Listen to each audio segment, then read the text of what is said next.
Alors, je suis en compagnie de Stéphane Levacher.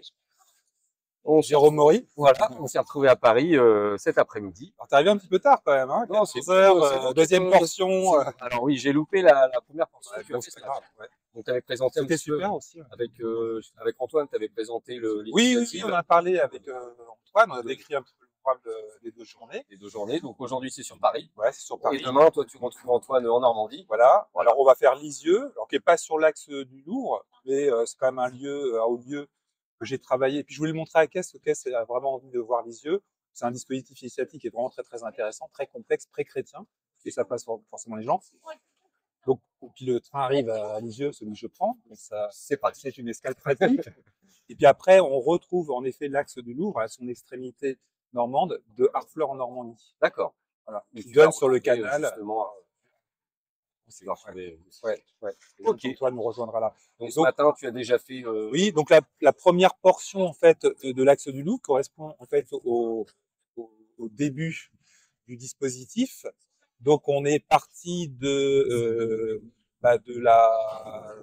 la pyramide du Louvre et la statue de Louis XIV qui indique en fait l'axe métaphysique qui n'est pas en fait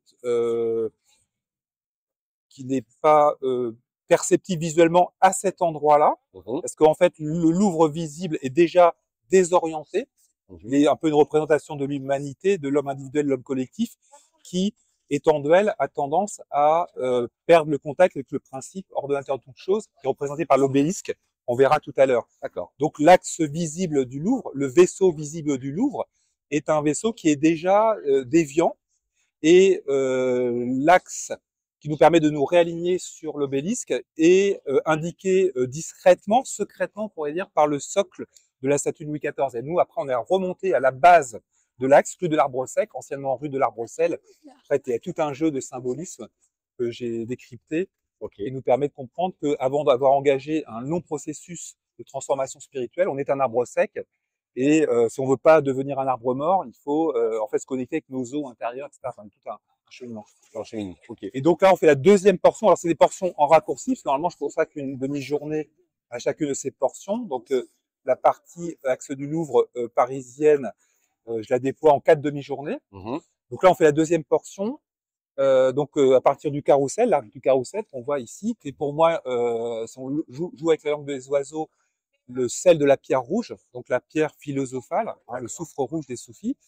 Et donc, il lui est bien relié au centre transcendantal représenté par l'obélisque. Et puis après, on va décrypter ce qui se formule au niveau du jardin des Tuileries avec les statues autour des bassins, etc. En raccourci parce que là, on a 1h30, 2 heures pour ces portions-là. Et puis après, à 17h, on va se rejoindre à la Défense. La Défense, c'est un site que j'ai travaillé récemment, mais qui est aussi vraiment intéressant, très, très intéressant symboliquement. Et puis, moi, j'ai découvert d'ailleurs c'était plus positif que ce que je ne pensais. En fait, le lieu le moins positif, et on comprend pourquoi il est surexploité actuellement sur l'axe, c'est l'Arc de Triomphe de l'Étoile. Oui, la place de. Voilà, on a le président qui est très souvent en ce lieu-là. Mais c'est un lieu qui est consacré plutôt, en fait, à la puissance du feu de destruction. D'ailleurs, il va c'est au mois de mai. Assez régulièrement, voilà. Donc, au moment où le soleil c'est le lieu en fait, qui renvoie à l'inflation psychique française, qui a atteint son point culminant avec Napoléon. J'espère qu'on ne retombera pas dans ces travers-là. Et puis en fait, la Défense réaligne. Et d'ailleurs, l'arche de la Défense est orientée comme le cœur, dans le corps à gauche, d'un angle de 6 degrés 3, ce qui fait 9, le chiffre de dissociation. Le principe du 1, créateur de toute chose, représenté par le pouce de César, ça j'ai compris il n'y a pas très très longtemps. Quand on le regarde, d'une certaine manière, c'est comme l'obélisque, il a l'ongle doré, donc c'est le principe transcendantal, et quand on va de l'autre côté, c'est un phallus.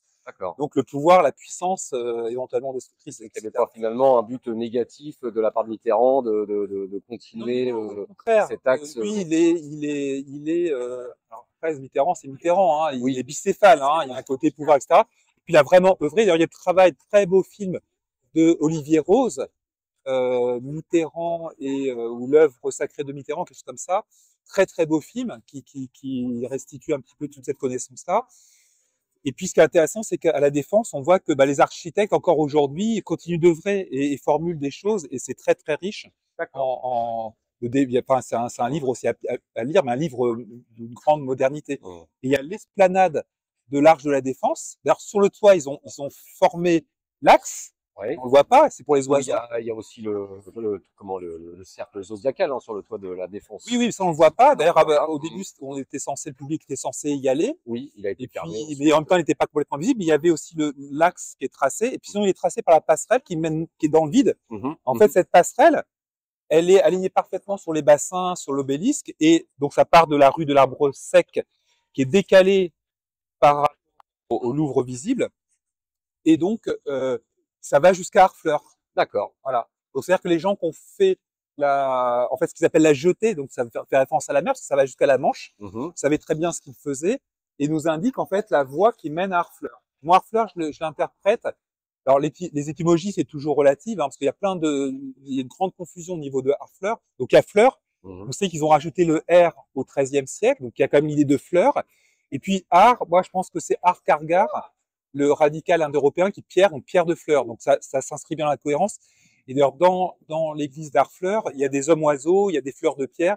Donc l'idée que, avant d'avoir engagé quelques démarches spirituelles que ce soit, on est un arbre sec. Et si on se spiritualise, on va devenir un homme-oiseau. On va devenir une fleur de pierre qui libérera son parfum, son esprit, qui rejoint le néant suressentiel représenté par la Manche. Et en fait, le canal, le Havre, à la base, ça s'appelait Havre de Grâce. Voilà, donc tout est assez lié. Tu te rappelles quand on était sur Étretat, on a vu que les 3 portes menaient en fin de compte au même point sur la Manche de l'au-delà de l'être, dans en fait ce que les anciens appellent le néant suressentiel, c'est-à-dire l'idée que nous on est des êtres, donc on est des formes dans la substance, et l'idée que on est invité à se spiritualiser jusqu'au jour, au terme peut-être de plusieurs vies, être en mesure de rejoindre l'esprit et de réintégrer l'esprit. C'est un peu ça le message de cette philosophia perennis. Tu auras l'occasion d'en reparler demain avec Antoine quand vous serez en Normandie. Ouais. Bon, je vais pas te monopoliser plus longtemps. Parce qu'il faut qu'on avance. On va avancer. Allez, c'est parti. Voilà. Salut.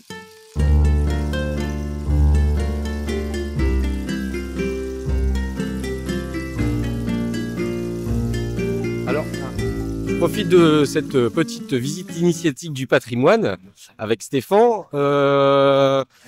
pour rencontrer aussi Case. Enchanté, Jean. Enchanté. Ouais. Alors, tu es l'homme à la souris, c'est ça? J'adore ça. C'est surtout faire le pas vers l'autre.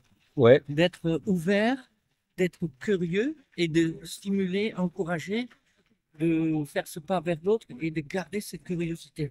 Surtout aujourd'hui, dans l'époque dans laquelle on vit, avec toutes les crises qu'on peut connaître et qui nous entourent partout. Et d'ailleurs, ce matin, c'est la preuve.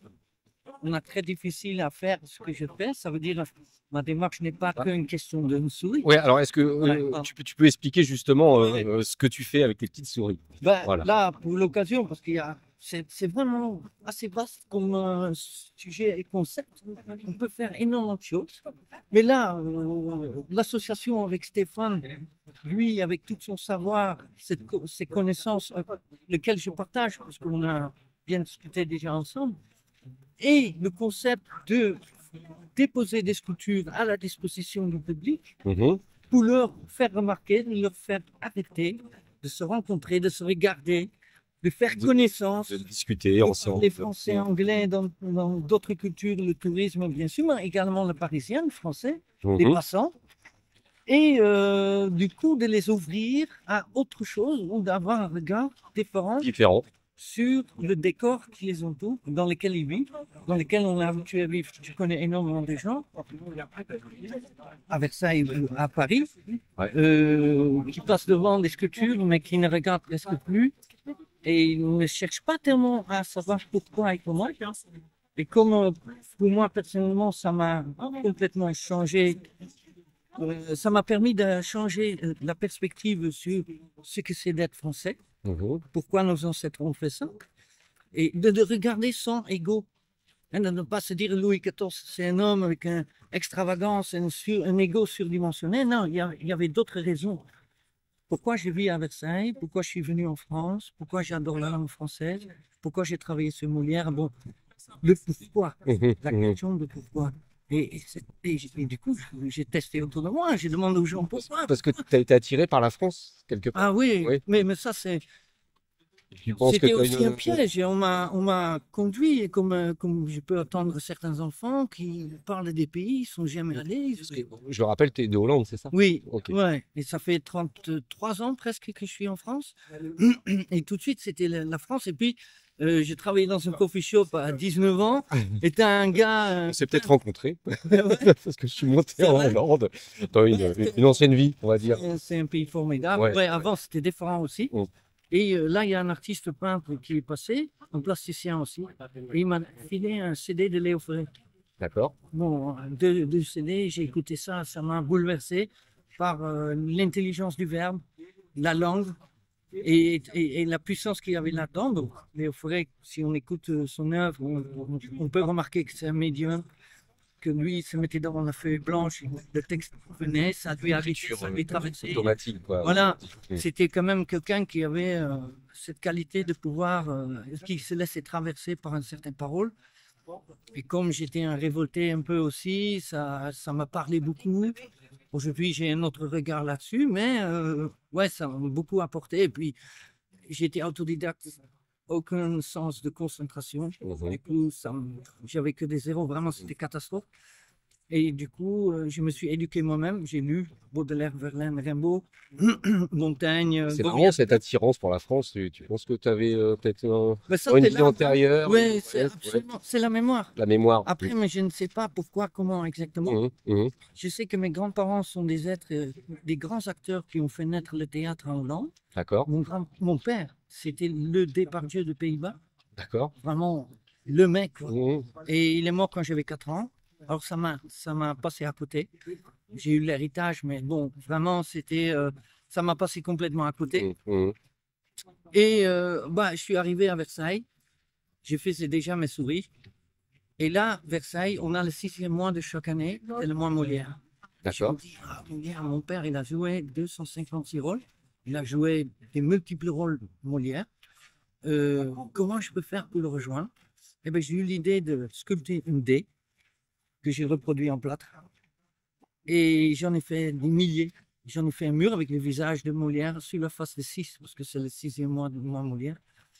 Et du coup, j'ai développé ce concept de se dire, si on veut célébrer un événement, je m'inspire de l'événement, je fais une sculpture unique en bois ou autre, et je le reproduis à l'infini avec du plâtre pour pouvoir le partager avec tout le monde gratuitement.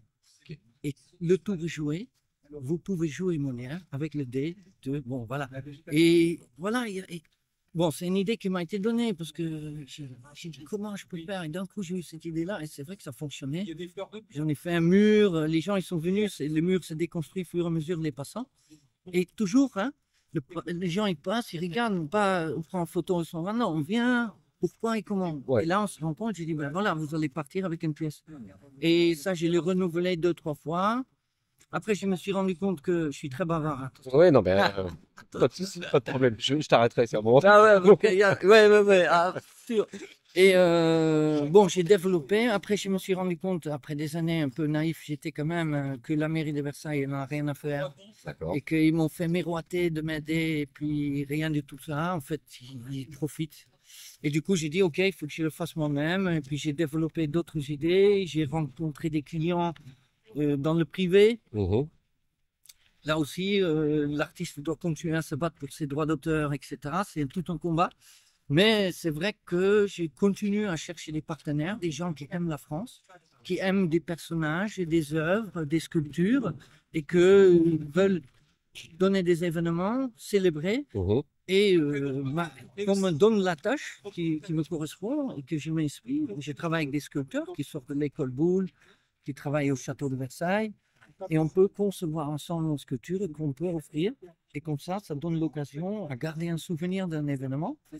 Et on a pas une pièce. On a Alors, tous droit. Là, tu travailles des souris en ce moment. Ouais. Pourquoi la souris? C'est né avec les souris. Ouais. J'ai travaillé dans un lieu, un quai Bourbon, l'île Saint-Louis. Un lieu qui date de 1663. J'ai tout refait. Et puis, il y avait un petit cage d'escalier. Je dis, il faut des petites souris collées au mur. Ça grignote, je sais pas, ça devenait du fromage pour moi, c'est trop bizarre. Et j'ai collé ces souris dans le décor. Ça collait très très bien. Et les gens, ouais, mais j'en veux une, j'en veux une. Et dès que j'ai offert ça, la banane, quoi, tout de suite, le sourire, j'ai dit, ah, tout ça, c'est super. Les gens, ils adorent. Ben voilà, et j'ai eu l'idée, j'ai toujours voulu sortir de ma toile. J'étais dans l'Antar, on a fait des trucs dans le sud de la France, Collioure, Montpellier, Perpignan, en Catalogne, pour sortir de sa toile et faire un pas vers l'autre. On était déjà avec mon ami à l'époque dans cette démarche. Et du coup, j'ai eu l'idée de continuer ouais, bien sûr. d'avancer parce qu'ils vont nous perdre. Ouais, non, ah bah oui, moi je parle. Hein, Bon. Et les souris sortaient du mur, j'ai commencé à les déposer partout, j'ai commencé à rencontrer des centaines de personnes, après des milliers, et des sacs de plâtre, et puis bah, ça continue comme ça. Là, je suis à 3000 tonnes, c'est plus de 400 000 souris. Hein. Oh, purée. Des souris. Est-ce que tu peux m'en faire voir une du coup? Oui, Une ils sont dans mon sac, absolument. Attends, je vais Pas de souci. Je veux voir une souris. Ouais, parce que là, on les a mis un peu cachés parce que ce matin, on a sorti Ah oui, les souris c'est super en mignon. caisse. On en avait ramené 1500 ici au Louvre. D'accord. Et on a su tenir le coup jusqu'à 40-50 minutes parce qu'après, la sécurité sécurité. tombe dessus. Et ils t'ont fait tout remballer, ils ont pas voulu. On aurait dit que c'est du privé alors qu'on est chez nous. J'ai dit que ça n'allait pas, c'est Ouais, en gratuit. plus y a les pas gens de- vont les prendre. Absolument, voilà. ça part tout de suite, mais C'est un ça souvenir devient de plus en gratuit, plus quoi. compliqué à certains endroits. Et oui, c'est ça aussi, cette démarche, elle montre un peu la dureté de notre société, les étaux qui se referment. Il y a quelques années, on pouvait écrire avec de la craie au sol, c'était pas un problème. Aujourd'hui, ça devient un problème. Quoi. Et à la fin, tout devient un problème. Quoi. C'est quoi la limite? Il y a plein de gens qui vendent des petits tours Eiffel à la sauvette, ça c'est autorisé. Bon, c'est complexe, quoi, mais en tout cas, nous, on se fait escorter en dehors du Louvre. On ne peut pas. Si on le refait, il y aura la police. Et c'est bien dommage parce que ce n'est qu'un petit porte-bonheur que les gens ils peuvent emporter comme souvenir et c'est gratuit. Elles sont trop mignonnes, je trouve. Franchement, oui, la mignonitude, c'est une vraie science aujourd'hui. Hein. Et on en a besoin dans ce monde de brut. Dans ce monde de brut, elle est trop mignonne. C'est un sourire, un pas vers l'autre. C'est une question de liberté, de notre liberté. Bien que le début, l'idée c'est bien sûr d'en faire 100 000, aller à Londres, aller à Berlin, déposer, parce que bon, j'ai dit 100 000, c'est absolument pas grand chose, dans le sens que j'étais à Montmartre avec 2 fois 15 000 pendant le week-end. Il y avait des gilets jaunes même, mais j'ai pu faire. Et les gens, ils adorent. Et en plus, ils commencent à écrire avec. Et quand on donne la parole aux gens, ils parlent de quoi? Ils parlent de l'amour. Ils font des chœurs. Je t'aime Paris, et dans toutes les langues. Je t'aime mon boyfriend, machin, mais que des chœurs. Je vais à la place Hôtel de Ville à Paris. Ouais, parce que les personnes s'en servent pour écrire. J'ai que, surtout certains endroits où il y a un vrai flux d'arrivée de tourisme. Devant l'Hôtel de Ville à Paris, c'est extraordinaire. En 4 heures, je transforme toute la place. Il n'y a que des chœurs au sol. J'ai filmé tout ça, c'est extraordinaire. Et voilà, quand on donne la parole aux gens, ils parlent d'amour. Mais voilà, il faut tendre le micro, ben, vous le savez, hein, mieux que moi. Voilà. Et voilà, il y a une vraie alchimie. On peut les rassembler, former une sculpture, la décomposer, composer. Et puis ça provoque de la créativité chez les gens. Là, tout à l'heure, la dame m'a dit ah, il me tarde de rentrer pour la décorer. Voilà, c'est extraordinaire. Les souris. Toujours ce douceur. La douceur, là. Ouais, voilà, surtout aujourd'hui. Hein, parce que bon. Et hier soir, une dame avec ses 2 enfants, ah, c'est vous les souris, j'en ai une à la maison. Alors c'est le petit frère qui demande à sa soeur, est-ce que ce soir je peux dormir avec la souris, demain soir c'est toi. Voilà, il y a ou quelqu'un qui est à l'hôpital. C'est symbolique pour eux, quoi. J'ai plein de témoignages, j'ai des centaines, non, plus de 1000 photos en tout cas. De cette petite souris de partout dans le monde. Bah écoute, je connaissais pas cette histoire de petite souris et hein. je trouve ça génial. Le média n'en a pas fait trop. Non, bah non. J'ai vu, bon, certaines chaînes, ils ont filmé un peu, mais bon, ça n'a pas abouti. Et c'est vrai que j'ai tout créé avec mes propres moyens en travaillant à côté, avec des personnes souvent autour de moi qui ne sont pas très enthousiastes quand on distribue des choses gratuitement, hein, c'est pas toujours bien vu, voilà, vous savez ce que je veux dire avec ça, mais j'ai insisté, j'ai continué, et puis il y a un vrai succès, et puis moi, ça me remplit de bonheur. Moi, c'est bon, là, j'ai l'âge aussi, j'ai vécu, je sais, c'est un tel bonheur que je reçois en retour. C'est un vrai échange.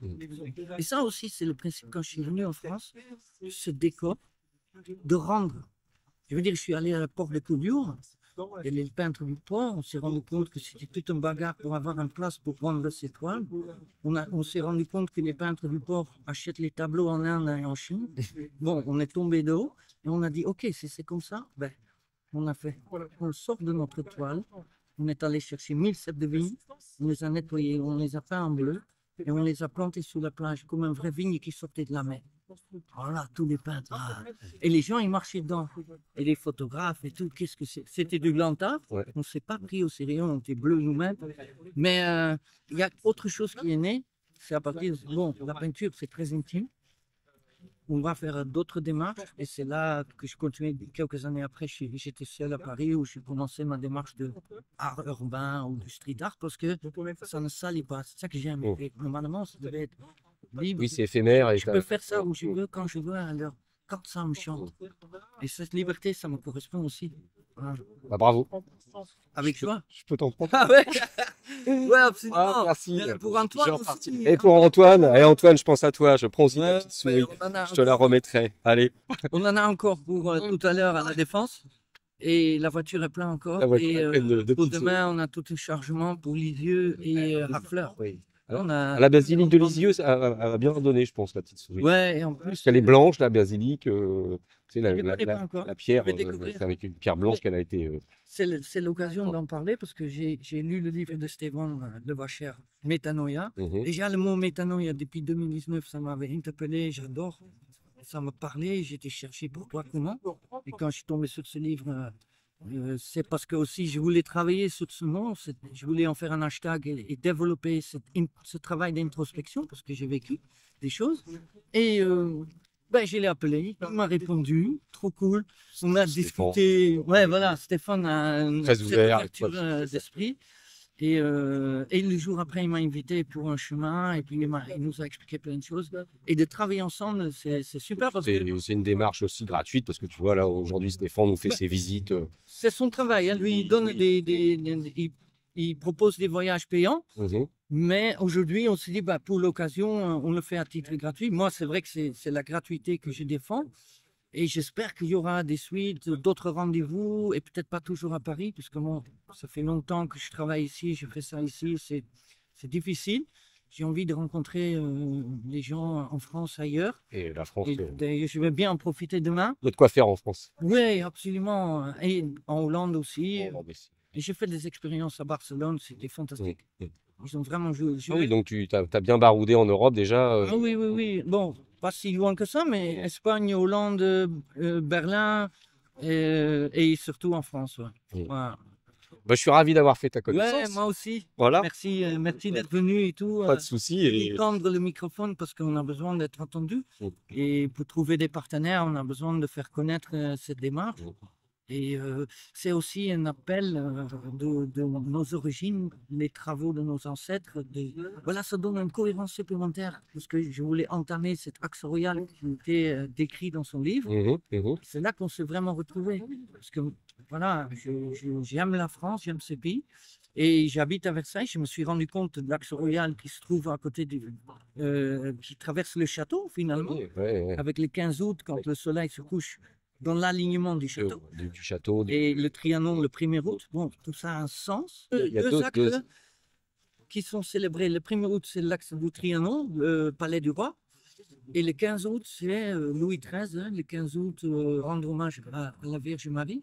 Et que le château qui est dans l'alignement, et déjà le château, le petit château de Louis XIII, le père, qui était déjà dans cet alignement et que c'est Louis XIV qui l'a développé. Mais aujourd'hui, quand vous allez à Versailles, personne ne parle de ça. Non, personne. Et le 15 août, le soleil se couche. Mais dans l'axe. Oh, c'est super. Bah oui.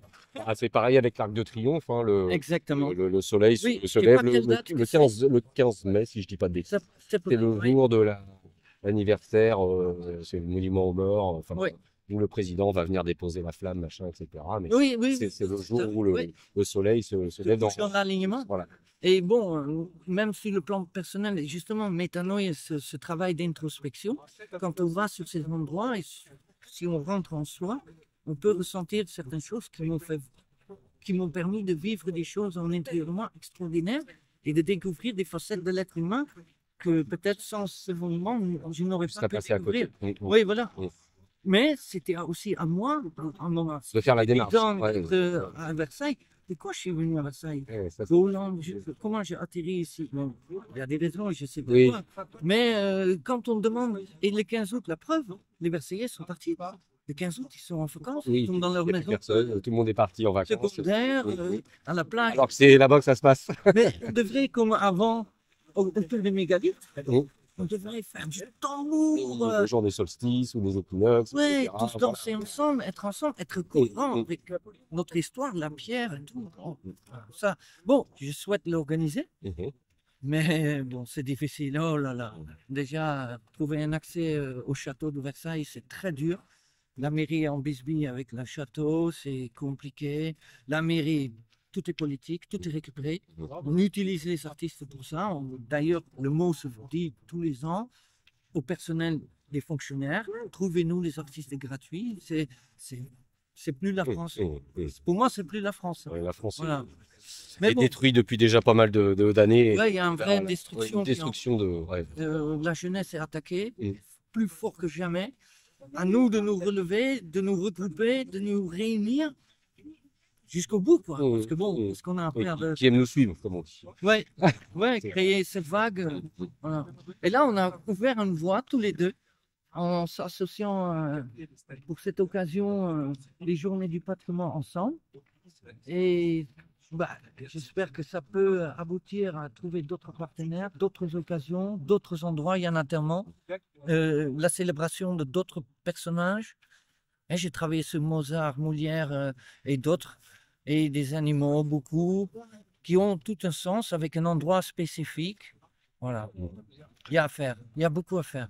Merci beaucoup. Avec merci pour les petites souris. Grand plaisir. Merci pour votre sourire. Il n'y a pas de quoi. Bon, on va continuer notre petite découverte initiatique. Super.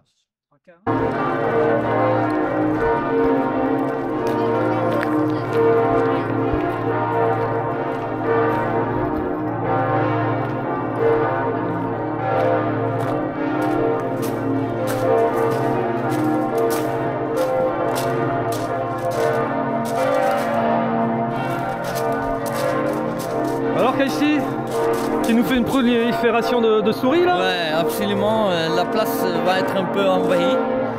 Et bon, après c'est la curiosité de chacun de se dire pourquoi, comment, à quoi ça rime et de prendre un exemplaire et de regarder en dessous.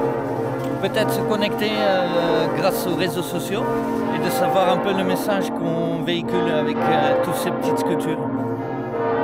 Voilà, c'est un endroit exceptionnel, première fois que je viens ici avec mon ami. Et voilà, on va voir qu'est-ce que ça donne. On fait un pas vers l'autre, un pas vers les Normands et leur histoire, l'histoire de France. Voilà, qu'on essaye de mettre en valeur, surtout aujourd'hui et hier aussi, pour les Journées du patrimoine 2024. Ok, bon, voilà. Je te laisse aller planquer tes souris. Ouais, on va en mettre un peu partout. Merci Antoine. À plus tard. Et le vase, c'est tous les contenus qu'on va, c'est notre athanor qui s'ouvre en même temps, c'est-à-dire notre âme qui s'ouvre, notre psyché qui s'ouvre, et il va falloir collecter ce qui va remonter sous forme des eaux de notre inconscient dans ce vase pour opérer la transformation, transmutation. Voilà. Donc comme on ne peut pas descendre par là, c'est pas grave, on va aller voir la statue justement des fils de Caïn par Landowski, qui est très impressionnante. Et puis après, Saint-Rond, on va pas pouvoir en parler. Alors, je vais en parler pendant qu'on est là, parce qu'on le voit quand même un petit peu. Donc, on descend quelques marches. On a tout de suite des statues de nymphes. Donc, une forme des eaux. Donc, c'est l'âme qui vient à notre rencontre et qui est a priori bienveillante. Hein. Elle a un chien d'ailleurs qui est un gentil chien. Et puis en face, il y a une forme peut-être un petit peu plus comment dire, insistante, voire intrusive de l'âme, représentée par Diane. Mais là encore, elle tient son chien, et puis elle fait ce signe-là, poindre, à se relier avec le pouce. Le doigt était cassé. Et puis si on le fait pas, elle lâchera peut-être les chiens. Et puis après, il y a le bassin rond. C'est là où tout le monde s'installe. Et pour moi, c'est le bassin de l'ego. Voilà. C'est que non, c'est celui d'après qui n'est plus bassin. Donc c'est en fait c'est l'ego qui se prend pour Dieu, parce que le cercle est associé au divin. Les anciens, depuis un traité qui s'appelle le traité des 24, après ça a été repris donc par Alain Delille, Pascal, etc., définit le divin de façon mathématique en disant que le divin c'est en fait un cercle, donc le centre est partout, mais la circonférence nulle part. Donc si le centre est partout, il est aussi en nous. Après la circonférence, c'est la manifestation du principe. Sauf que là, le bassin, c'est plutôt le bassin de l'ego qui se prend pour Dieu, en fait, et qui veut piloter le navire et l'emmène pas forcément dans la bonne direction. Alors, qu'est-ce qui me permet de dire ça? C'est que les statues autour nous le disent, en sens où donc, on va le lire en sens lévogir. Donc, dissolution, on va se défaire, on va démonter nos certitudes pour comprendre un certain nombre de choses. La première chose qu'on comprend, c'est avec la première statue, c'est Caïn qui prend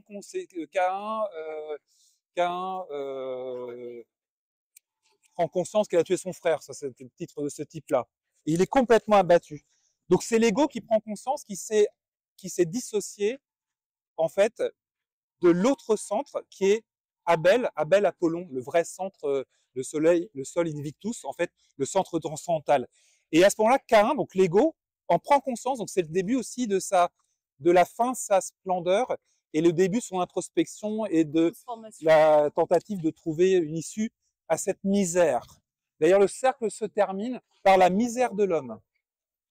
Parce qu'en fait, la misère de Caïn, c'est la misère de chacun d'entre nous. Et donc après, on a invité, il y a par exemple une statue que j'adore, la statue de Cassandre. Et Cassandre, dans la mythologie, en fait, elle devait se marier avec Apollon, donc avec le principe lui-même. Et puis finalement, elle a dit, moi, je préférerais peut-être vivre dans le monde des hommes. Donc, en pensant qu'il allait vraiment l'épouser, Apollon lui a fait un don, le don de capter les informations et donc de prédire l'avenir. Et puis finalement, on dit non, et elle décide de vivre dans le monde et puis d'user peut-être de son don pour briller dans le monde. Et à ce moment-là, donc Apollon ne peut pas lui retirer un don, ça ne se fait pas, parce qu'il est un principe créateur, générateur. Par contre, il lui donne un contre-don, c'est-à-dire que tu auras le don de formuler l'information qui vient de moi, mais par contre, personne ne t'écoutera. Voilà, donc ça, c'est une bonne représentation de notre psyché humaine qui reçoit l'information, mais l'interprète mal ou ne la transmet pas comme il faut pour qu'elle soit entendue. Alors, elle transmet par exemple l'information à son père qu'il faut qu'il arrête de faire bande à part par rapport aux Atrides, donc à Troie. Hein, c'est une espèce de roi dissocié du monde grec. Et puis, donc, elle lui dit à son père de pas créer de conflit, de pas continuer de s'éloigner, sinon ça va faire un conflit avec le monde des Atrides, Ajax, Agamemnon, etc. Donc, le risque, c'est que la guerre se déclenche à force d'opposition, d'éloignement. Et puis aussi, elle dit à son frère Paris qu'il faut absolument pas qu'il convoite Hélène, et alors encore moins qu'il l'enlève, parce que c'est le début du déclenchement de la guerre de Troie. Et personne ne l'a écouté, personne ne l'écoute jamais. Donc c'est l'âme qui est informée, mais qu'on n'est pas en mesure d'entendre. Voilà. Et puis elle finit violée par Ajax dans le temple d'Athéna, et Athéna n'agit pas. Par contre, Athéna va se venger à long terme en anéantissant en fait tous ceux qui ont participé à la guerre de Troie et qui ont œuvré au fléau, dont Ulysse, mais elle a un attachement particulier pour Ulysse. Elle va lui donner une seconde chance et il finira par comprendre que en fait il faut absolument suivre la volonté de la divinité pour créer une nouvelle civilisation. Voilà, donc il y a ça. Après, il y a 12 statuts. On retrouve le 12, voilà, 12 statuts, et qui nous ramènent à comprendre qu'est-ce qu'entraîne l'éloignement du principe. Voilà, et ça nous donne aussi des éléments de solution pour atténuer la misère.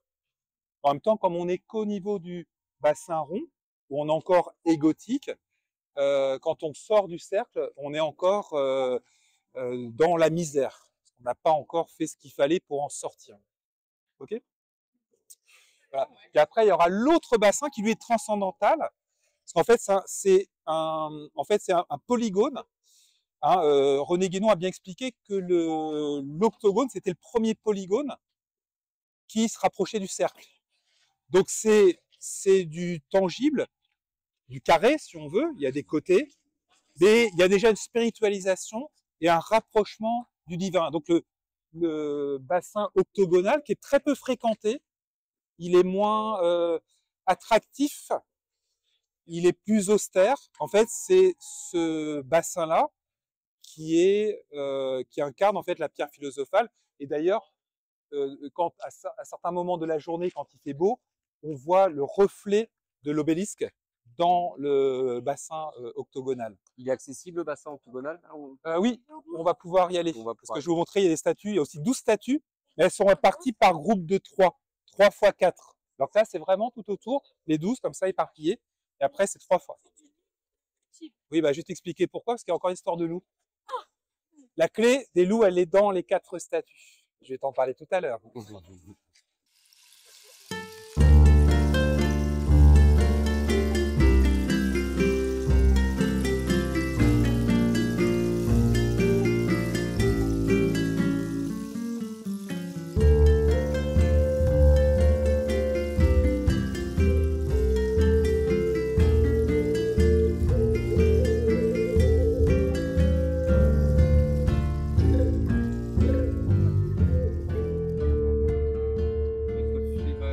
Mais quel site magnifique, monsieur le Vacher! Dis donc. C'est là, et c'est pas moi qu'il faut que tu regardes, c'est là. Incroyable! Ouais, c'est incroyable, c'est impressionnant. Ouais. C'est imposant. J'étais jamais venu. Non, tu as tort. 20 ans que je suis en Normandie. Ouais. Ah bon? Ouais. À quel endroit de Normandie? À Rouen. D'accord, oui, c'est un peu loin. Oui, Ouais, c'est Incroyable. massif. C'est ça. Très impressionnant. Alors Stéphane, programme de la journée. Alors, programme de la journée, déjà se réveiller. Parce qu'on avait quand même une journée hier assez intense. Hein. Oui. On a beaucoup marché, et puis moi j'ai beaucoup parlé aussi. Ouais, c'était super, on a eu un temps formidable. Jérôme nous a rejoints. Tout à Sur fait. une portion en début d'après-midi, puis après il avait sa réunion ufologie.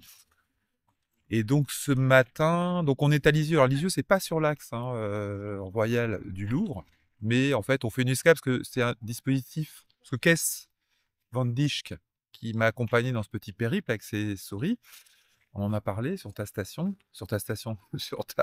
chaîne, Antoine Station. Donc voulez voir Lisieux, et c'est comme il vient en voiture de la région parisienne, il va passer par là, sur la voie. Et puis c'est un dispositif que j'ai travaillé. Voilà. Donc d'ailleurs la basilique n'est qu'un élément d'un dispositif constitué de 3 édifices religieux. On va en parler ce matin. Et puis donc là c'est comme sur Paris, c'est-à-dire que je fais juste une petite initiation au principe de la philosophie patrimoine. Je fais pas une lecture systématique du site. On va y passer 1h30. On va faire le tour d'ailleurs de la basilique. Il faudrait travailler à l'intérieur. Il faudrait descendre dans la crypte. Il faudrait monter au sommet du dôme. Il faudrait observer et analyser précisément le chemin de croix qu'à l'arrière, qui est aussi impressionnant. Ouais. Donc ça demande en fait quasiment une journée pour faire une lecture systématique de ce site qui est bardé de symboles. Tu montreras, il y a plein d'armes, des commanditaires, mais c'est aussi des éléments à lire symboliquement, bien sûr, qui sont des emblèmes. Et puis, donc on ça ce matin, donc on va faire une lecture en raccourci et simplifié de ce dispositif, de ce site dans le dispositif. Et puis après, cet après-midi, on rejoint justement le dernier terme de l'axe du Louvre, à Harfleur. Donc on aura parcouru finalement entre la rue de l'Arbre-Sec et Harfleur 170 km. Enfin, nous, on en fait plus qu'on n'y va pas directement à vol d'oiseau en passant par le centre des arches et des bassins. Et puis, bon, bah, pareil, à Harfleur, on fera une lecture simplifiée de ce qui correspond finalement.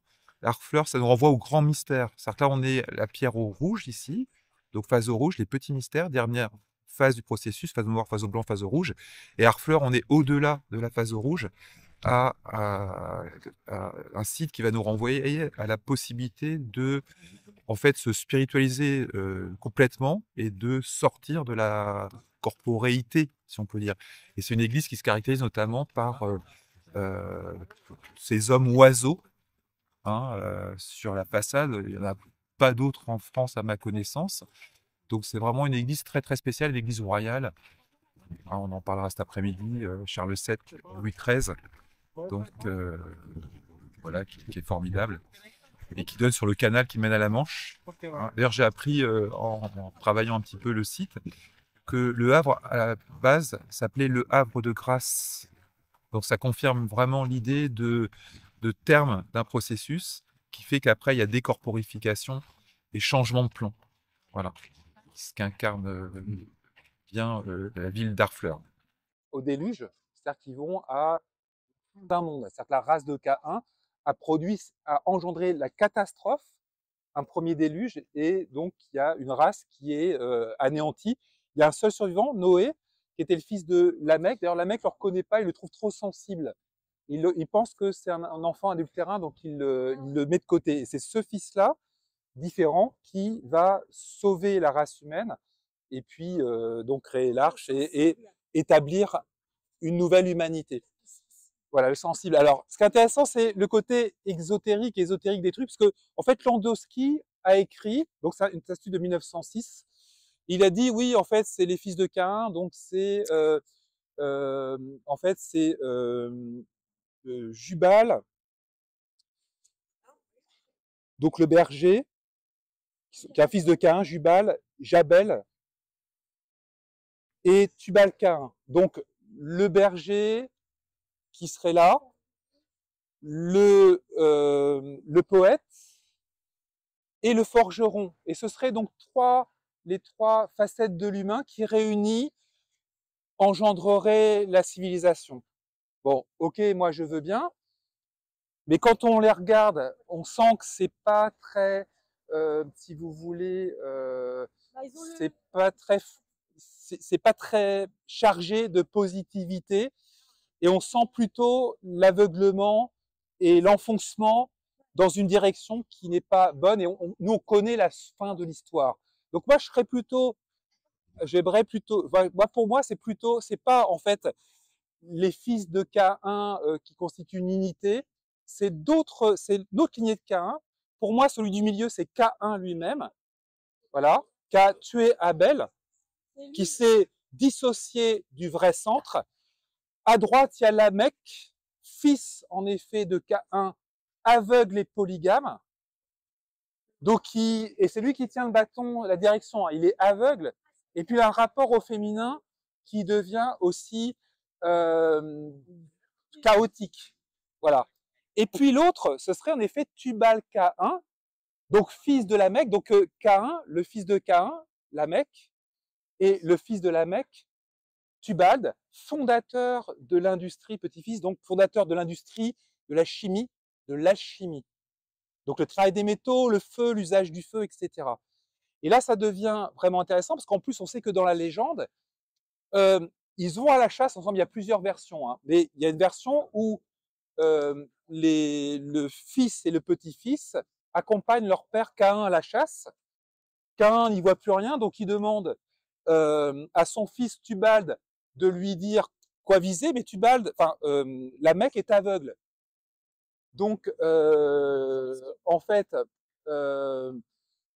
il tue son père. Non, en fait, c'est Lamech qui demande à son fils Caïn de lui dire. C'est Lamech qui demande à son fils Tubal-Caïn, voilà, Tubal-Caïn, de lui indiquer la cible. Et en fait, Lamech tue son père, Caïn, accidentellement. Et de rage, en fait, Lamech massacre son fils. Donc là, on est dans l'idée vraiment d'aveuglement, d'hubris, d'endurcissement, de brutalité. Et on sait que ça va forcément se mal terminer. Heureusement qu'il y en a qui est un peu plus sensible et qui va fonder une nouvelle civilisation. On va aller les regarder de l'avant. Vous allez voir que ça me semble plus...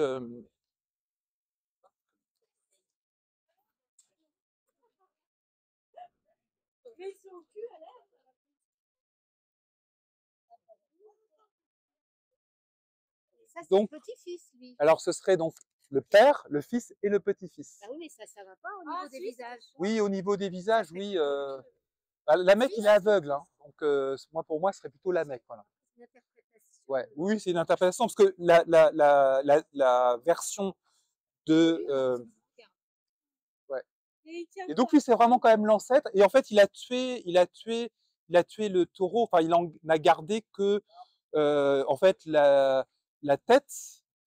Hein, le taureau, les bœufs d'Apollon, ça représente souvent l'inconscient, la psyché, l'invisible. Et eux, ils ont tué Abel et ils ont tué en fait la partie invisible et la partie subtile de l'être. Et simplement dans les arts, il y a un petit travail de sublimation par les arts de ce qui reste du psychique. Mais c'est un art qui va être un art un peu de brut et un art incantatoire et archaïque. Ça, c'est Voilà. Oui, pour moi, ça serait Caïn, Lamech, l'aveugle, hein, qui voit rien, Il a le bâton. et qui a le bâton, parce que c'est lui qui est en âge de diriger. Son père est trop vieux, le fils est trop jeune. Alors, c'est vrai pour que les le fils, Normands. il semble vieilli. Après, on sait que la chimie peut aussi entraîner un dépérissement précipité. Voilà, d'où, parce que si c'est le forgeron, vous savez, les questions de loup, là. Oui. Et ben, en fait, c'est des masques qu'ils utilisaient les forgerons, très anciennement, notamment chez les Égyptiens, pour éviter d'avoir à respirer les émanations. Oui, et donc un vieillissement prématuré. Ouais, ouais. Donc ça peut être ça. Bon, après, voilà. Donc en tout cas, c'est l'idée de d'égarement. Voilà, d'égarement et de risque de s'effondrer dans un gouffre. Ah oui, t'as un lien dans la tête.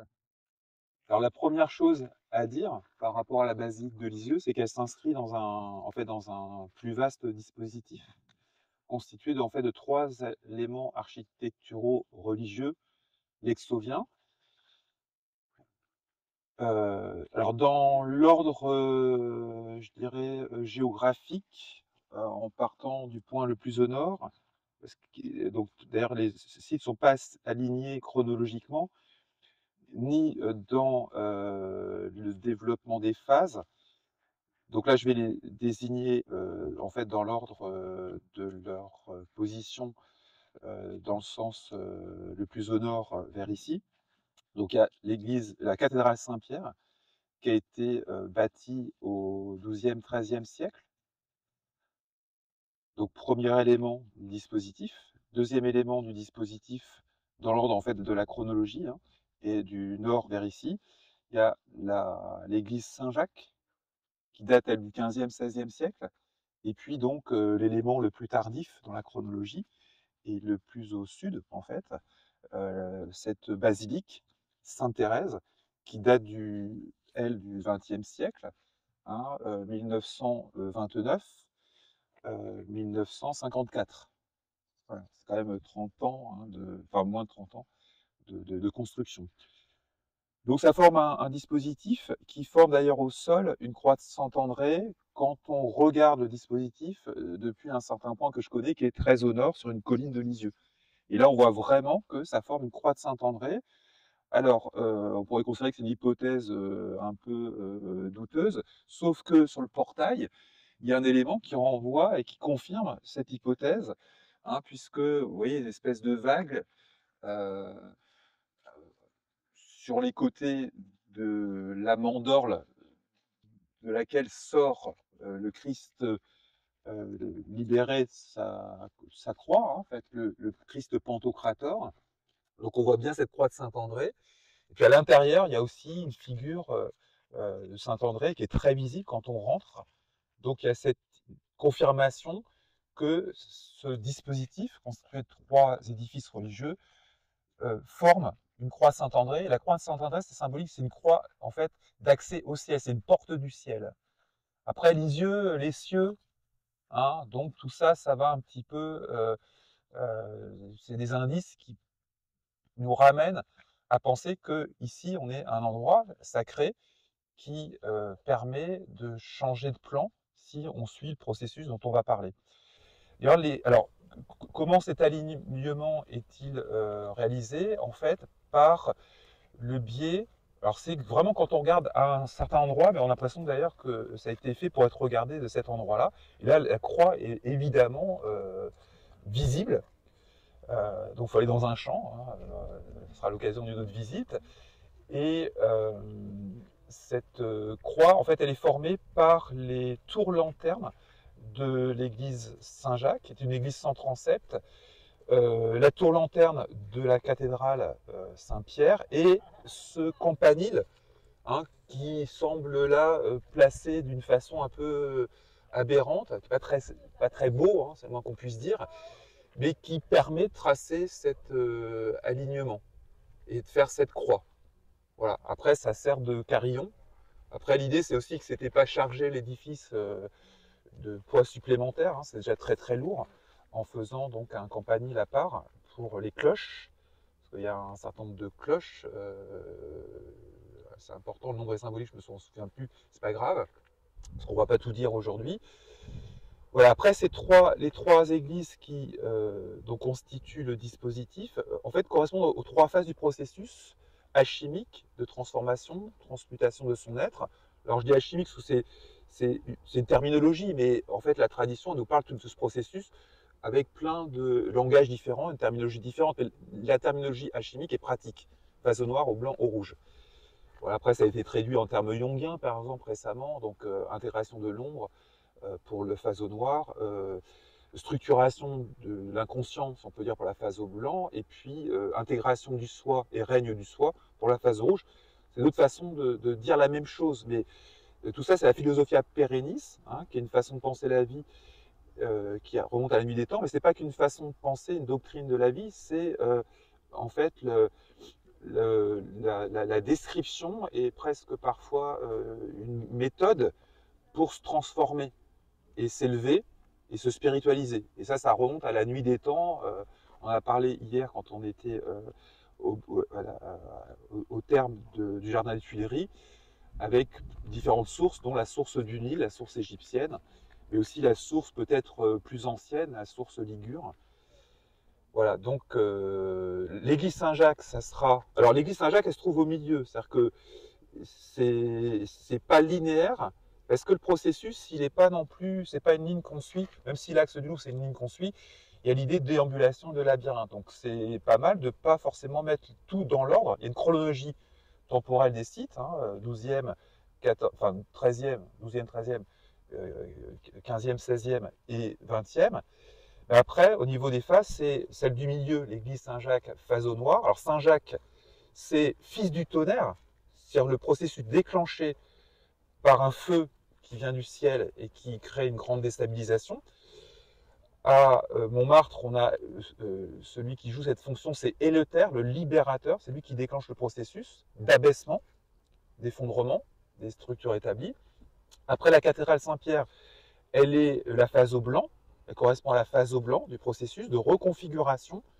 Il y a un jeu au niveau justement des tours qui est très intéressant, une recentration, alors que l'église Saint-Jacques, c'est vraiment une église sans transept, avec une tour-lanterne qui est vraiment très égotique, très, très phallique, très mégalithique, hein, et le féminin est relégué à l'arrière, c'est inscrit d'ailleurs par les symboles.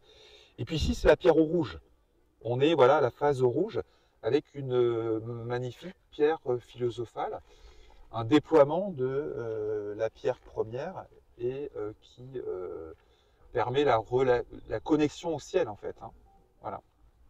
Donc là, on est au terme du bassin, au terme du jardin des Tuileries. Donc ça, c'est un processus initiatique compliqué. Il faut faire tous les bassins. Parce que là, je vous ai montré le bassin, mais avant les bassins, il y avait 2 bassins polarisés avec des statues de Caïn, le sculpteur, qui sont très intéressantes. Ah oui, ça nous comprend, si ils existent, mais il faudrait les lire, si tu veux, mais on n'a pas le temps. Et ça, c'est des bassins qui permettent de réfléchir à pourquoi l'homme il s'est aussi pourquoi il a dû en fait sacrifier une partie de ses potentialités pour s'adapter au niveau de la surface. Donc il y a une raison légitime de l'égotisation pour survivre et pour s'adapter sans créer. Donc voilà, donc il y a toute une réflexion qui est menée là-dessus. Donc ici, on est très très proche du principe transcendantal. Donc on est dans une voie de spiritualisation, ce qui explique que le bassin soit octogonal. Hein, l'octogone, comme le rappelle René Guénon, c'est une forme tangible, c'est un polygone, et qui se rapproche d'une forme qui nous renvoie à quelque chose qui est transcendantal, puisque la circonférence d'un cercle n'est pas calculable, hein, puisque on est obligé de faire juste des approximations, puisque la circonférence du cercle, c'est le rayon du cercle multiplié par 2, Et ensuite par pi. et par pi, qui est un nombre transcendantal qui n'a pas de borne. Donc le cercle, c'est la circonférence d'un cercle, nous renvoie à quelque chose qui est transcendantal. Pi est un nombre transcendantal. Et les fonds baptismaux dans les églises, on baptise les enfants, c'est aussi... Oui, octogonal. C'est octogonal. Voilà. Et, en Italie, les baptistères sont aussi octogonaux Voilà. pour la plupart. Ouais. C'est aussi une signature des Templiers qui ont fait beaucoup de clochers aussi octogonaux. Voilà, donc il renvoie donc à une certaine avancée dans le processus de spiritualisation. Alors on est encore des êtres matériels avec des dimensions finies, parce qu'on peut calculer la surface d'un octogone, mais ça se rapproche en fait du cercle. Donc on est en voie de spiritualisation, de transcendantalisation de son être. Ok. Bon, après ici on a 12 statues, donc là on a une figure de tyran, Hannibal, d'ailleurs qui a inversé tout. Enfin, il a voilà, il inverse tout. Enfin, c'est comme Napoléon. Enfin, il y a un contresens. Donc, il produit plus de désastres qu'autre chose. Là, on a aussi, c'est Jules César. Jules César qui était montré là-bas comme un créateur de civilisation orientée vers l'est. Et là, il est vu comme étant un créateur de désastres. Et tous les côtés, là, c'est le rappel du désastre par l'égarement. Bon, je ne vais pas rentrer dans les détails. D'ailleurs, la statue après, c'est l'hiver. Voilà, mais après l'hiver, il y a un printemps. Bon, voilà. Donc, oui, donc cet intérêt, ça a été un prétexte légitime, voilà, de continuer une formulation qui remonte à la nuit des temps. D'ailleurs, quand vous entrez dans ce lieu, vous avez une grande Sainte Thérèse qui a un livre ouvert entre les mains et sur lequel est inscrit Omen Novum, c'est-à-dire nouvelle formulation. Ça veut dire qu'il y a ancienne formulation. Bah oui, on voit en perspective Saint-Jacques et Saint-Pierre. Donc c'est la continuation de la formulation. Voilà. Donc ça c'est important. Et faut pas oublier que quand je dis c'est la nuit des temps, c'est au moins l'époque des Gaulois, parce que Lisieux, la ville, nous renvoie en fait au peuple gaulois qui vivait à cet endroit, qui étaient les Lexovii. Et alors les villes qui gardent le nom des peuples gaulois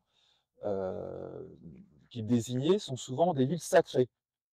Il y a des endroits où il y a des peuples, d'autres peuples gaulois, d'autres communautés, on pourrait dire, gauloises, qui n'ont pas laissé de traces parce qu'ils n'avaient pas une fonction forcément aussi importante que d'autres, qui, eux, ont laissé leur signature à travers un peu la capitale de leur domaine.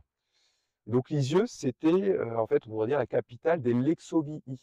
Et une des étymologies possibles de Lexovii, c'est les boiteux. Et on sait que dans la mythologie, les boiteux, c'est les initiés. Les Oedipes, la lignée des Oedipes est boiteux, Jacob est boiteux, d'accord? Donc pourquoi ils sont boiteux? En fait, c'est nous qui boitons, et ceux qui sont alignés, on les considère comme étant boiteux par rapport à notre désalignement. Donc les boiteux, finalement, ce sont les alignés, et qui ont été en fait reconnectés avec un principe. Voilà, ça c'est important. Donc là, on est dans un territoire sacré qui remonte au moins à l'époque voilà, de l'ère du Bélier, donc entre 0, avant le christianisme, et 2160. Puis peut-être qu'il y a une racine plus ancienne encore. Mais en tout cas, là, on a la trace de la présence de ce peuple gaulois des Luxeuil. Donc certainement que le dispositif sacré a commencé à être mis en place par ces peuples-là, et puis après les chrétiens ont reformulé. Ils ont pas détruit ou occulté un lieu qui devait exister pré-chrétien, mais ils le sont appropriés et ils ont formulé les mêmes idées et les mêmes processus dans leur mode d'expression. Voilà, c'est ça qui est important. Alors, si maintenant on se concentre sur cet édifice-là, la basilique, donc Sainte-Thérèse. En fait, c'est une pierre philosophale, c'est la pierre au rouge. Voilà, c'est-à-dire que il y a eu un déploiement du centre qu'il a fallu, centre transcendantal en soi, qu'il a fallu d'abord aller trouver dans les profondeurs. Vous devez connaître la formule vitriol, qui est utilisée entre autres par les francs-maçons. Donc visite l'intérieur de la terre et en rectifiant, tu trouveras la pierre cachée. Donc on va aller regarder justement au pied de l'édifice parce que il y a cette idée de la pierre du départ qu'il a fallu aller chercher dans les profondeurs de son âme occultée, et puis qu'il a fallu après nourrir pour qu'elle se renforce et se déploie au point d'engendrer un corps de nature autre, qui est un corps de géant, signifié par ce bâtiment monumental. Voilà. La forme d'ailleurs visuelle nous renvoie à la clé de vie des Égyptiens, à l'Ankh, hein, avec l'idée de, au début, on est une verticalité qui se cherche, c'est-à-dire qui doit plutôt aller chercher dans les profondeurs le centre de son déploiement, hein, la pierre cachée. Et puis il y a l'idée qu'on pourra à un moment donné changer de plan, sortir de sa condition mortelle et corporelle, et en fait, si le soi est renforcé et si il est en mesure d'engendrer un nouveau corps comme une étoile s'allume, eh bien, en fait, un nouveau soleil apparaîtra et entraînera un autre rapport en fait à l'univers, nous donnera accès à un champ de conscience, voilà, différent de celui qu'on avait en tant que mortel. Eh bien, cet édifice forme en quelque sorte ce soleil au-dessus d'un horizon. D'ailleurs, il y a les symboles alpha et oméga. Hein, donc à la base, on est la pierre première. En fait, elle correspond bien à l'alpha parce que l'alpha, c'est la conjonction des deux pôles. On est des êtres polarisés. Hein. Il y a le corps physico-psychique, enfin physico-mental, et puis le corps psychique. Le corps psychique, souvent, est négligé. Il y a des gens qui ne savent même pas d'ailleurs qu'elles ont un corps psychique.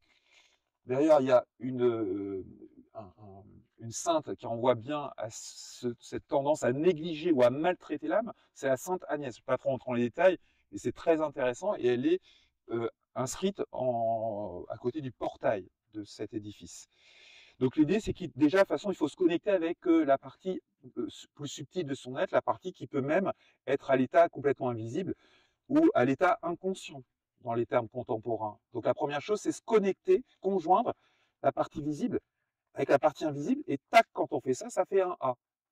Hein, et au milieu, il y a, dès qu'il y a conjonction des pôles, il y a aussi activation de ce centre, de ce soufre transcendantal qui est quelque part dans les grandes profondeurs et qui est représenté par un petit poisson qu'on ira voir là-bas à gauche en commençant la lecture de l'édifice. Donc il faut conjoindre, et à ce moment-là, s'allume la pierre, comme chez Jacob, ça s'allume la nuit dans les rêves, aussi ça peut s'allumer dans les rêves avant que ça s'allume de plein jour. Donc conjonction, puis après il y a un long processus, hein, l'alpha à l'oméga, c'est le processus que suit le Christ, hein, qui est alpha et oméga. Donc il y a une phase compliquée, crucifixion, démantèlement. On en verra avec justement le chemin de croix, enfin aussi un long chemin de croix. Puis à l'arrivée, il y a en fait l'activation du soi et le changement de plan et de nature aussi. Et donc cet édifice, il est une incarnation de la pierre philosophale. C'est en fait un corps de géant. Alors là, pour bien penser ce que c'est que ce corps de géant, on a un géant bien connu en tradition, c'est le Gargantua. Et Gargantua, étymologiquement, on peut le penser pierre du géant unifié. On peut aussi, nous, être des pierres unifiées. C'est-à-dire qu'on peut trouver son centre, et le vrai centre transcendantal peut prendre le contrôle de la destinée. Et à ce moment-là, on sera des géants. C'est-à-dire que ce ne sera pas forcément des géants physiquement, hein, je ne crois pas trop. Mais par contre, on sera des géants dans le sens où on aura une autre vision du monde. On aura une perception hyper consciente du monde. Et d'ailleurs, quand on monte au sommet du dôme, c'est comme si on fait comme un simulateur de l'état dans lequel on serait si on avait réalisé l'œuvre rouge. On voit en effet le spectacle du tout unifié à l'intérieur d'un cercle. Parce que quand on est proche du sommet du dôme, d'ailleurs on est à 80 mètres, hein, le 8 qui renvoie à l'infini et au corps cosmique. Qu'est-ce qu'on voit? Alors, on est tout petit corps, mais on est dans la tête du géant, un peu comme dans le corps de Goldorak. Vous savez, si vous avez été enfant, on peut monter dans l'espace d'un instant. C'est un simulateur. Et comme ça, on peut avoir une idée d'une autre façon de voir et de comprendre le monde si on arrivait à ce stade de son évolution. On verrait ce que appellent les Grecs le spectacle du tout, le panorama. C'est-à-dire qu'on comprendrait que tout est régi par un principe qui unifie et harmonise et que tout est beau, à partir du moment où on a une conscience qui nous permet de la voir, cette beauté. Voilà, c'est ça qui est important. Donc c'est une magnifique et grande pierre philosophale. Après, le Christ, vous voyez, qui sort de la mandale, ça veut dire la même chose. Hein, il y avait une polarisation. Et puis le Christ, lui, il est passé de l'autre côté du miroir. Et en fait, il a un corps de géant unifié. Et donc, qui est d'ailleurs en fait le produit d'un esprit transcendantal, hein, qui est incarné par la colombe qui descend, hein, donc il est une incarnation de l'esprit, et c'est un corps de géant qui voit le panorama. Et derrière, vous verrez, dans le chemin de croix, il y a un magnifique Christ pantocrateur, hein, il est plus écloué, il est décloué, il est les bras grands ouverts, et il embrasse le monde. Voilà.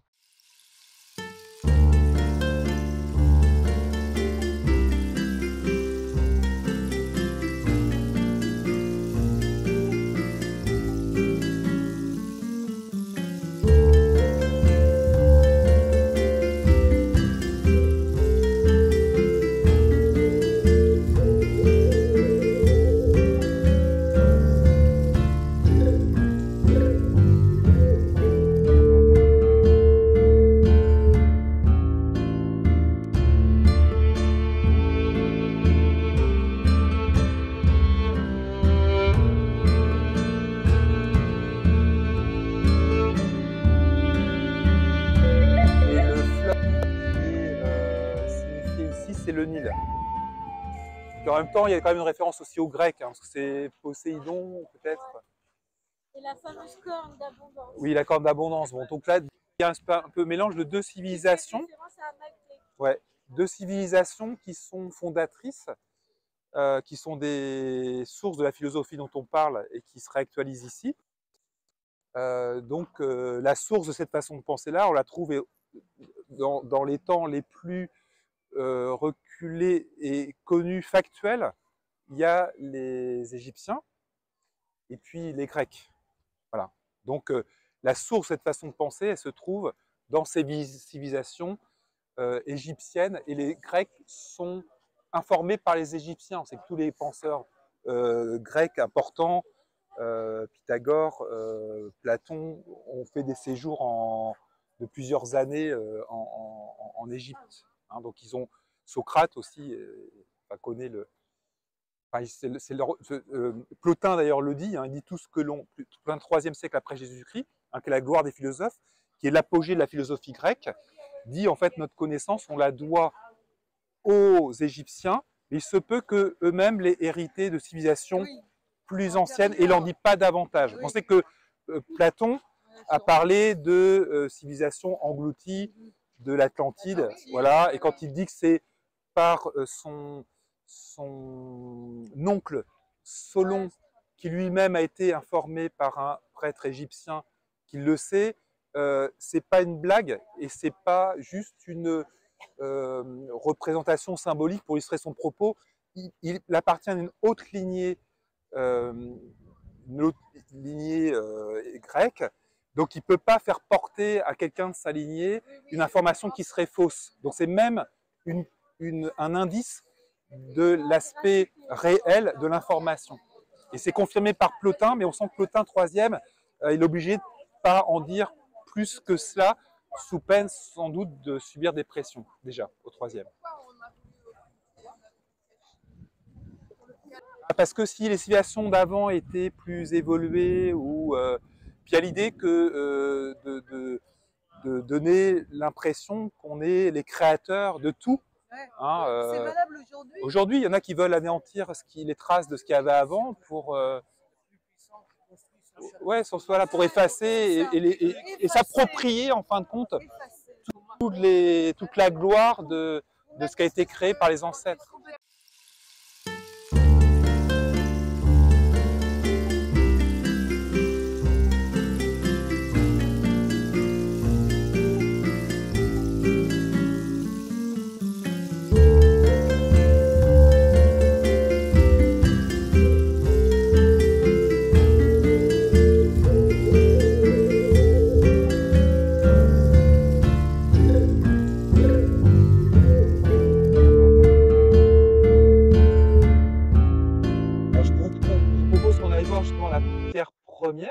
Celle qu'on a trouvée en introspectant.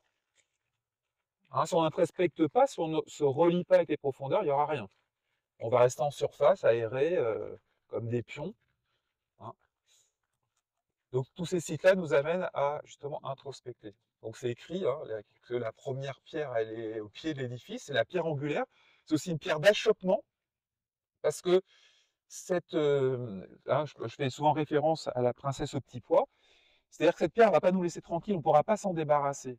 Et donc, si on ne s'en occupe pas, la nuit, elle va nous réveiller, elle va nous empêcher de dormir, elle va nous rendre malades. La princesse au petit pois, elle met des matelas, elle ajoute des couches de confort, mais ça n'empêche pas que le petit pois l'empêche de dormir. Donc cette pierre, il va falloir en faire quelque chose.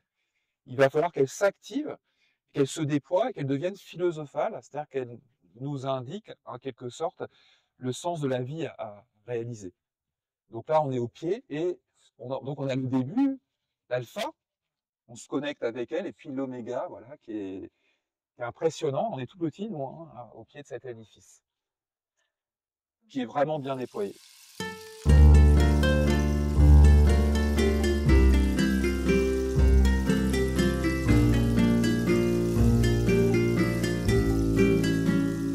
Alors, donc là, on peut dire qu'on est au début du livre de Pierre, et on va porter notre attention à ce qui s'appelle des armes ou des emblèmes. Donc, alors, armes, c'est un terme d'ailleurs qui renvoie peut-être à la dimension terrestre et au pouvoir temporel de quelques-uns qui peuvent être des mécènes de ce type d'édifice. Donc, ce sont des armes de personnalités religieuses, souvent, des évêques, ça peut être des papes, et ça peut être aussi des membres de l'aristocratie. Donc ça peut être des armes d'individus, mais ça peut être aussi des armes de communauté. Hein, par exemple, au Ver-à-Fleur, il y a les armes de l'abbaye de Montivilliers, par exemple, qui a participé au financement de l'édifice. Bon, donc voilà, il y a un certain nombre d'armes, mais moi, ce qui m'intéresse, c'est la dimension emblème, c'est-à-dire le fait que ces armes, alors consciemment ou inconsciemment, point de vue de ceux qui se sont attribués pour signer leur présence quelque part, ces symboles, mais ce sont des symboles archétypaux. D'ailleurs, souvent, les armes ou les emblèmes sont constitués de quelques éléments, c'est toujours les mêmes qui reviennent, placés autrement. Donc, nous, on va penser les choses en termes de symboles. Alors, à gauche, justement, ce qui est très intéressant, déjà, c'est qu'il y a, vous voyez, ce poisson qui est le rémora, et qui est dans les profondeurs. En fait, déjà, il y a l'idée que notre être, il est scindé en plusieurs corps, Et puis donc le principe qu'il va falloir aller chercher dans les profondeurs, chez les alchimistes, il est représenté par le rémora. C'est-à-dire ce principe-là, il est dans les grandes profondeurs de notre nuit. À Montmartre, par exemple, il y a l'idée qu'il faut aller chercher plein nord, hein, dans donc la profondeur de la nuit, et c'est représenté aussi, par exemple, par l'étoile polaire. Mais ce centre, il est pas perceptible en l'état premier, donc il faut mener une quête pour le trouver. C'est pas sûr d'ailleurs, c'est pas certain qu'on le trouve, mais si on tient l'effort, on finira par l'apercevoir. Et souvent, le rémora, il est un signe de l'aperception, la première perception, la perception psychique de ce principe transcendantal en soi. Alors après, il peut apparaître et disparaître, d'où le poisson des profondeurs. Voilà. Dans les rêves des adolescents, souvent représentés par un petit poisson rouge, par exemple, qui est dans un bocal et on peut tenter de s'en débarrasser, de jeter aux toilettes, tirer la chasse d'eau. Mais non, c'est comme le petit pois de la princesse, on ne peut pas s'en débarrasser. Et même, il faudrait faire l'effort de le pêcher. Dans Le Seigneur des Anneaux, vous vous rappelez qu'il y a Sméagol, Déagol dans une barque, et donc Sméagol, justement, arrive à pêcher ce fameux poisson qui est énorme, qui fait basculer de la barque dans les profondeurs, le traîne dans la boue, hein, donc l'inconscient négatif, là, et puis en même temps, hop, quand au moment où il lâche la canne, parce qu'il ne peut plus suivre ce poisson qui l'emmène trop loin, il trouve l'anneau, et c'est le début de la longue série dont tu es fan, nous sommes tous fans, du Seigneur des Anneaux. Donc voilà le fameux rémora. Alors l'idée, vous voyez qu'il y a une encre, il faut aller le chercher.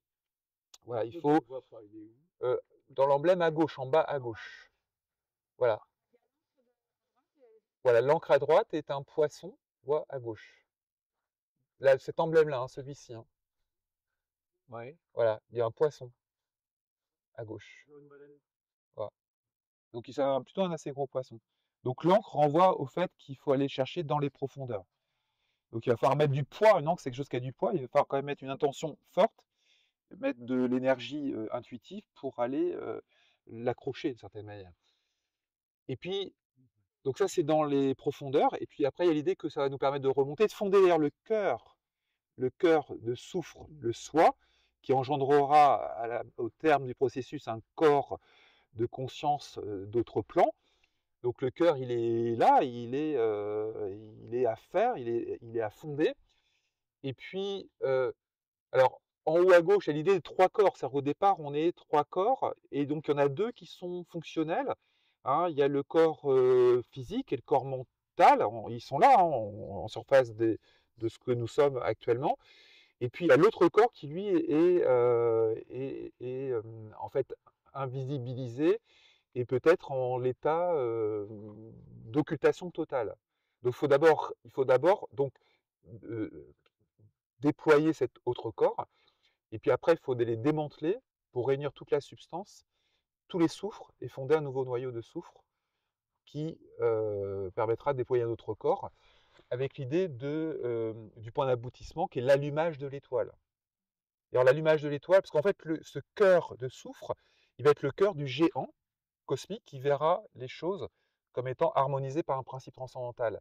Et le stade d'après, et là on est dans les grands mystères dont je vous ai parlé, c'est l'allumage en fait de l'étoile, l'allumage de la glande pinéale, mais permanent. Et là c'est changement de plan, enfin, décorporification et disparition. Le véhicule du corps n'a plus de raison d'être.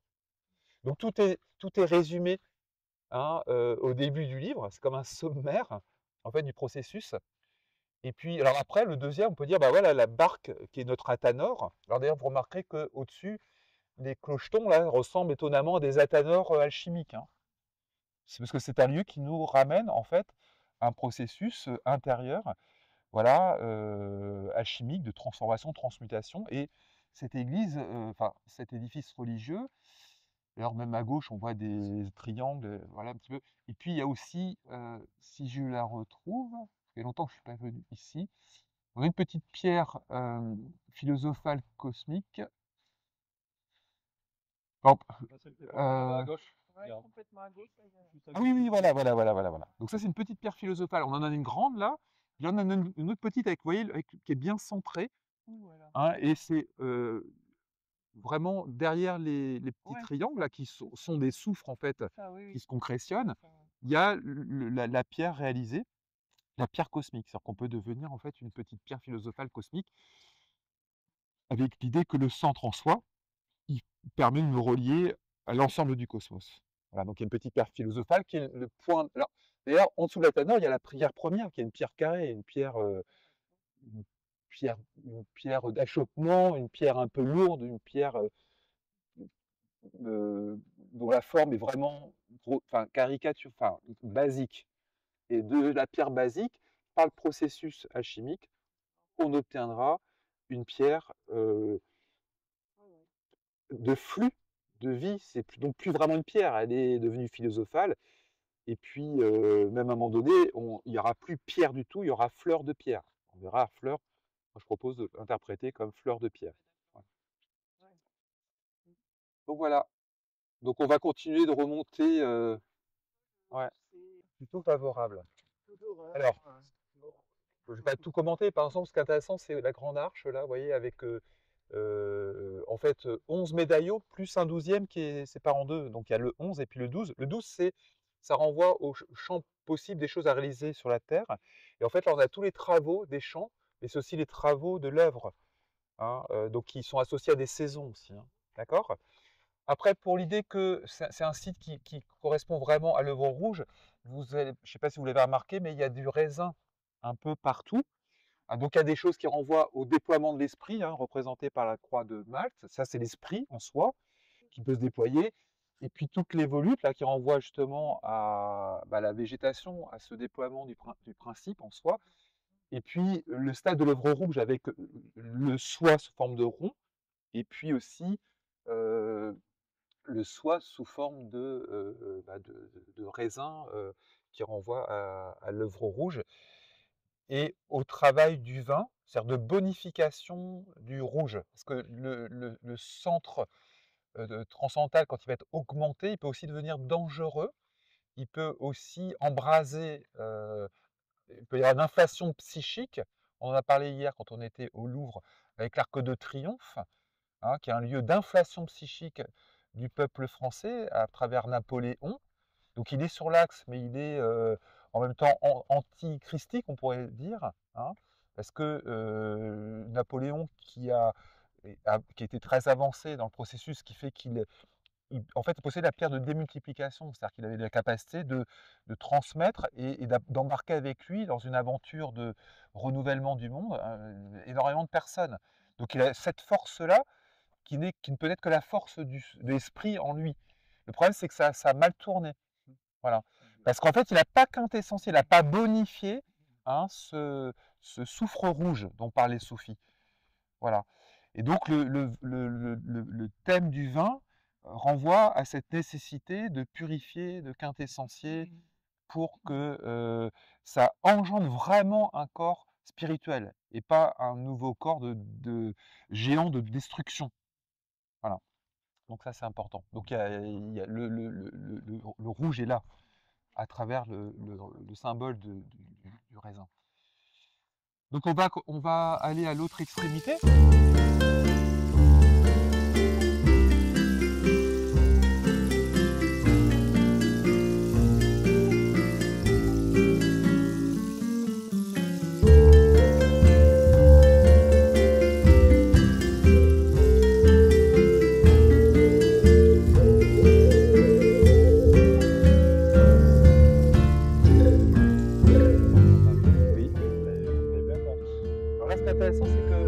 Déjà avancé, c'est-à-dire que les deux polarités ont été conjointes et en fait on commence à réaliser le corps de l'âme.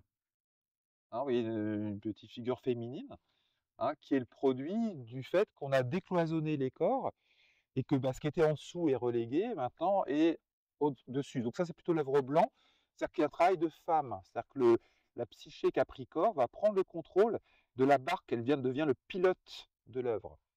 Voilà. Et donc il faut juste suivre les exigences de la dame. Voilà. Comme Ulysse le comprend tardivement, qui doit suivre le pilotage d'Athéna. C'est pas son bateau. Voilà. Et Athéna, elle sert le principe. Et puis le dernier, c'est l'idée que tout reste à faire. Hein. C'est-à-dire que là, on a refermé le truc, la croix, on va aller à la croix de Saint-André. ouais, qui doit en fait imiter le Christ, c'est le premier à imiter le Christ, donc il doit d'abord décloisonner, libérer, puis tout, avec l'idée que bah, il y a la perspective d'allumer l'étoile. Et puis après de continuer quintessentiel, décorporifier. Bon. Et puis les deux autres corps, hein, ils vont aussi bénéficier de ce processus, parce qu'ils se transforment en rose, hein, enfin aussi la rose blanche, la rose rouge.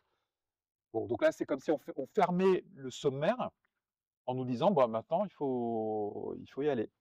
Il faut faire le chemin de croix. Donc on va monter.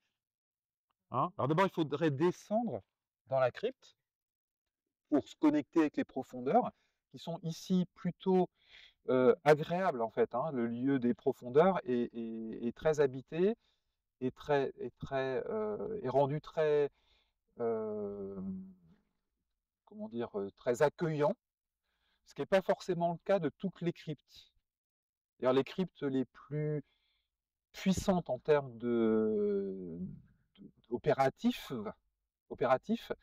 c'est les cryptes qui sont parfois un peu austères et ténébreuses. Parce qu'en fait, il faut se confronter aussi à cette nuit du dedans. Hein, les souterrains, c'est ça aussi, souterrain, c'est aller dans les profondeurs, parfois un peu glauques, un peu boueuses, insalubres, pas très réjouissantes. Hein. Alice, quand elle descend, au départ, elle est coincée dans un truc qui fait qu'elle voudrait remonter le plus vite possible. Là, c'est une crypte qui est faite pour en fait, nous familiariser et nous accompagner dans notre processus d'élévation, parce que c'est un lieu aussi religieux. Donc on va après être descendu,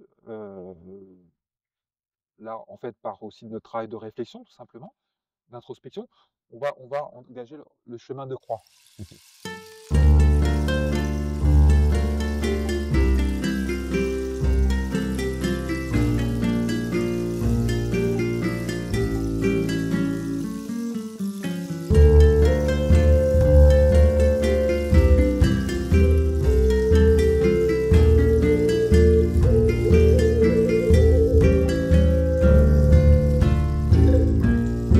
Voilà. Il commence avec 2. Oui, 2. 3, 4. Après, on va avoir 5, 6, 7. C'est déjà pour se poser la question. Voilà. Et ça m'a fait penser à des bouddhistes. Alors, Antoine, il a posé une question de bon sens en arrivant ici. Faut jamais poser. Donc, il est souterrain, enfin, il est dans un autre plan, enfin, il est dans les profondeurs de notre âme. En tout cas, son incarnation humaine. Et puis, vous allez me faire une petite remarque de la façon dont il est tracé, ce 1. Alors, on le retrouve imprimé sur la formule qui rappelle en fait la géographie du Christ, hein, alors qu'il faut interpréter. Alors oui, Jésus doit mourir, c'est que nous, en tant qu'être premier, on doit être démantelé. Hein, donc c'est une mise à mort d'un état qu'on doit dépasser.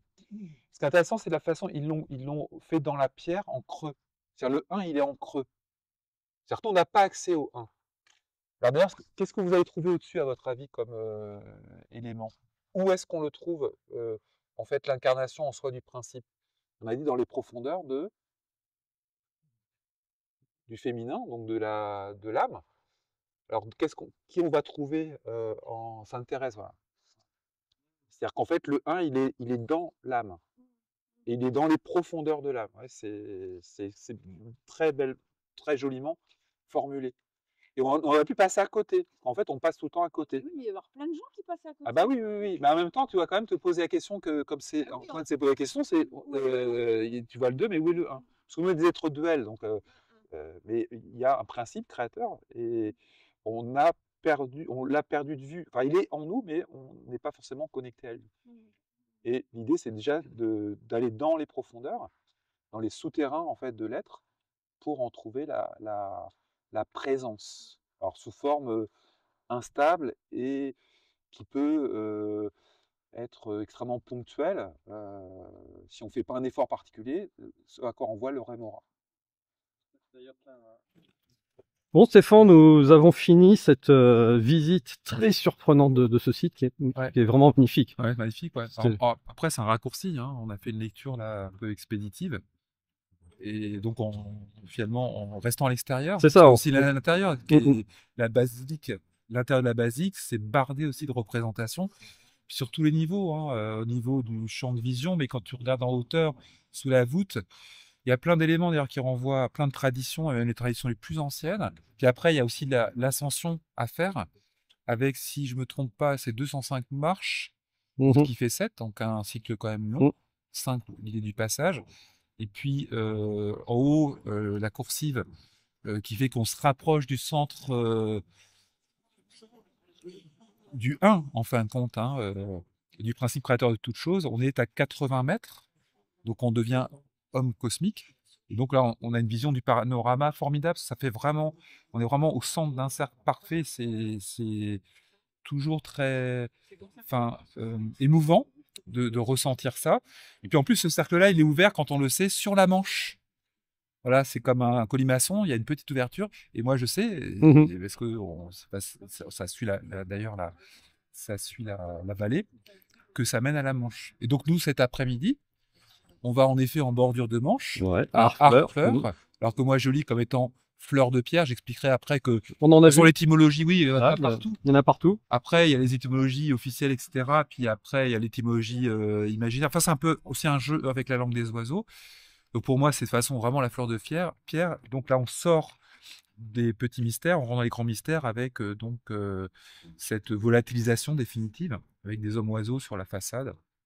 Voilà, donc c'est notre dernier épisode, dernière portion de lecture de cet axe royal phénoménal, hein, qui a certainement été fondé bien avant le nôtre, qui s'est chargé simplement de le rendre visible.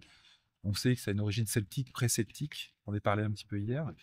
Donc c'est un truc époustouflant, 5 pieds de 26 degrés, ça fait 170 km de long. Et on a essayé donc avec Kess, et c'est tous ces petits animaux là qui est en train de distribuer aux gens qui les prennent avec plaisir.